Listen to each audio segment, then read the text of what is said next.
México, querido Juan Ramón, ¿cómo estás? Buenas tardes. ¿Qué tal, Joaquín? Buenas tardes, qué gusto saludarlos a ti y a todo tu auditorio. Igualmente. En este inicio de semana, como solemos hacerlo los lunes a esta hora. Así es, todos los lunes. Joaquín, pues en esta ocasión quiero compartir con ustedes algunas reflexiones sobre un tema que va tomando cada vez más fuerza como un punto de preocupación en diversos sectores, tanto académicos como políticos, en México y en muchos países del mundo, y tiene que ver con esta polarización social que va quedando como resultado de algunos procesos electorales, y que quizá la discusión de los últimos días fue detonada nuevamente por los resultados de la primera vuelta electoral en Brasil, de los que tú informaste oportunamente, en donde este personaje identificado con un nacionalismo populista de derecha muy dura, Jair Bolsonaro, gana por un amplio margen, no lo suficiente como para ser ya el triunfador, pero sí lo deja muy cerca en la segunda vuelta. Y bueno, este es un personaje que está muy identificado con algunas posiciones que pudieran hasta hace poco tiempo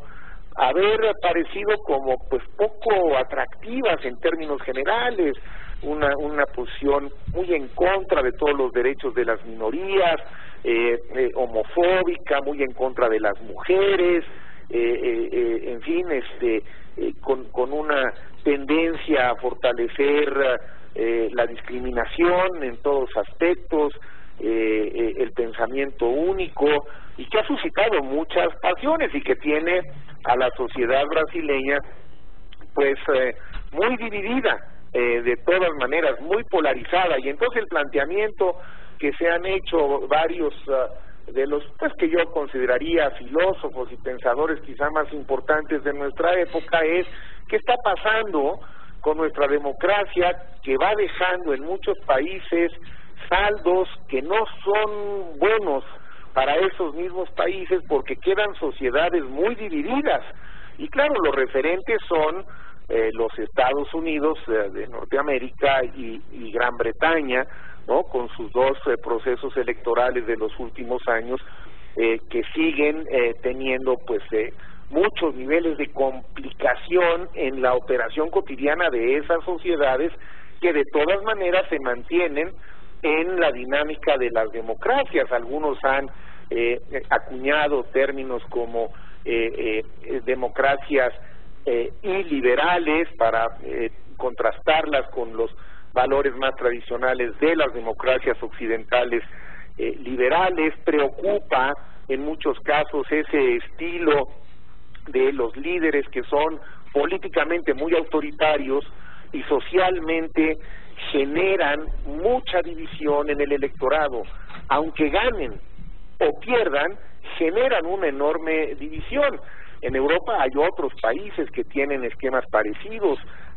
a esto que estoy comentando, como es el caso de Hungría y de Polonia. Y en América Latina, pues por lo que se llegó a ver en esa primera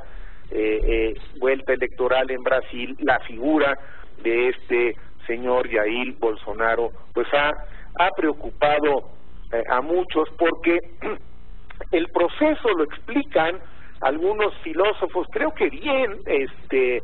diciendo, a ver, esta polarización se está expresando en la política, se está expresando en los procesos electorales, pero es una división que tiene un fuerte componente cultural, en algunos casos un fuerte componente racial, en otros casos un fuerte componente religioso y desde luego un fuerte componente emocional. Es decir, no es tanto perdón, una polarización que resulte de un análisis muy racional. Y la preocupación es que personajes como Bolsonaro no reconocen las diferencias, al contrario, las desconocen, y entonces al desconocer las diferencias naturales y bienvenidas de las democracias, lo que suscita en esos grupos son reacciones también muy intensas y se genera esta polarización en donde los grupos antagónicos se van demonizando los unos a los otros, se van señalando siempre responsables absolutos de lo que pasa o de lo que no pasa, y se van alejando de la posibilidad de encontrar en los esquemas tradicionales de diálogo, en los parlamentos, en los congresos, espacios para dirimir y analizar con más razón que pasión las naturales y bienvenidas diferencias. Algunos historiadores han llegado a decir que lo que está ocurriendo, Joaquín, y aquí empiezan las voces más alarmantes, para mí es muy parecido a lo que ocurría en la Europa del siglo pasado, de los años 30, que pues precisamente ese descontento fue capitalizado por algunos líderes con estas características de dividir, de ser muy autoritarios, y que pues permitieron el desarrollo y el auge del fascismo, que tantos problemas ocasionó, tanta muerte y tanta destrucción. Y entonces ponen como modelo, que no está mal, porque aunque los tiempos han cambiado mucho, los referentes siempre son importantes, lo que hizo el entonces presidente norteamericano, muy en contraste con lo que hace el actual, el presidente Franklin Roosevelt, que sacó una propuesta formidable, la del nuevo contrato social, el New Deal, lo llamó Roosevelt, y eso permitió salvar a los Estados Unidos de populismos, reencauzar las democracias occidentales y enfrentar esa crisis de manera exitosa. Bueno, hay algunas voces en los tiempos actuales que han ido encontrando en ese mismo sentido algunas alternativas que me parece que no está mal escuchar y leer con atención. Una de ellas es la voz del expresidente español Felipe González, un hombre con el que recientemente conversamos y lo platicamos aquí en su programa, sí, donde ya nos hacía él ver, y este fin de semana hay una entrevista larga para el que le interese, una buena entrevista, por cierto, en el periódico español El País, en el que el expresidente Felipe González dice: necesitamos convocar a un nuevo pacto social. Yo lo encuentro muy similar a ese llamamiento del siglo pasado de Roosevelt, del New Deal, un nuevo pacto social, dice el expresidente González, porque lo que pues está ocurriendo puede ser más grave de lo que pensamos, cuando los triunfos de algunos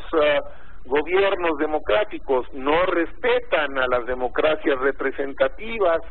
cuando no respetan los derechos de las minorías, o se atropellan, y acabamos de ver, por ejemplo, también en el caso norteamericano, pues la nominación, el nombramiento del juez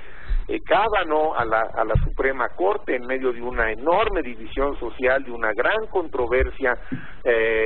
porque pues sobre todo las voces que esgrimieron con fuerza los derechos de las mujeres a ser respetadas y a ser escuchadas en sus demandas, más allá del tiempo transcurrido entre los supuestos agravios y los hechos demandados. En fin, este tipo de gobiernos,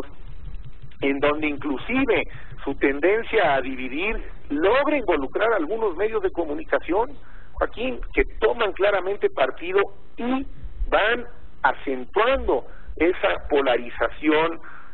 social, y en los que por supuesto las redes sociales que han mostrado que pues pueden manipular a la opinión pública, pueden también desinformar. Las redes sociales, Joaquín, no pueden estar ajenas a este análisis, porque yo creo que las redes sociales son como el dios Jano, tienen dos caras, una buena y una mala, ¿no? Sí, sí. La buena es formidable y la mala puede ser muy peligrosa, ¿no? Porque si se trata de difundir mentiras para acentuar las polaridades y las diferencias, caray, cuidado, porque se puede hacer muchísimo daño. Bueno, México, ¿dónde está en todo esto, Joaquín? Yo creo que es un buen momento para que en el contexto internacional de esta discusión ubiquemos a nuestro país, que viene saliendo de un proceso electoral que en muchos aspectos fue ejemplar, que fue un proceso muy concurrido, que fue un proceso pacífico y en donde la verdad las señales que manda el nuevo gobierno que entrará en funciones en las próximas semanas, tú llevas la cuenta precisa de los días, ¿cuántos son? 50. ¿No? Hoy bueno, 47, hoy. Sí. 47, yo no la llevo tan puntual, pero lo que yo percibo por parte del presidente electo, la verdad es que han sido mensajes que van en un sentido opuesto a estas preocupaciones. Aquí yo no veo mensajes que vayan, por supuesto que hay controversia y que hay discusión y que algunas ideas no necesariamente se comparten y bienvenida la crítica, él mismo lo ha dicho, pero por supuesto que hay un absoluto respeto a los poderes de la Unión, se ha hecho explícito el respeto al poder judicial y al poder legislativo, por supuesto que los derechos de las minorías están siendo garantizados y respetados, no hay el menor interés en meter al país en una polarización, al contrario, quizá a algunos no les ha parecido bien el hecho de que quede claro que no se trata de que va a haber revanchas ni venganzas, y yo creo que tendríamos que valorar bien estas señales, insisto, más allá de el que estemos o no de acuerdo con algunas preguntas o con algunos planteamientos que nos gusten o no,